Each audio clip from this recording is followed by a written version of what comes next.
Sir, anong ginawa mo dyan? Kita mo ba sa likod ko? Inspection ko lang yung project ko. Nice. Uy, masira yan. Kalma ka lang. Initesting ko lang kung matibay ba pagkakagawa. Bro, what are you talking about, man? Oh, ano naman yan, sir? Initesting ko lang kung may kabilya ba o wala.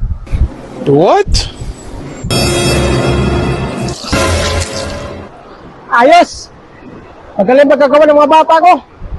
Palo-palo naman mga bulsa. Semento. Buhangin. Huli ka, engineer. Tumingay. Binapin lang to. Oh my God! Ba! Ready na project ko! Huwag mong subukan. Masisira ang buhay mo.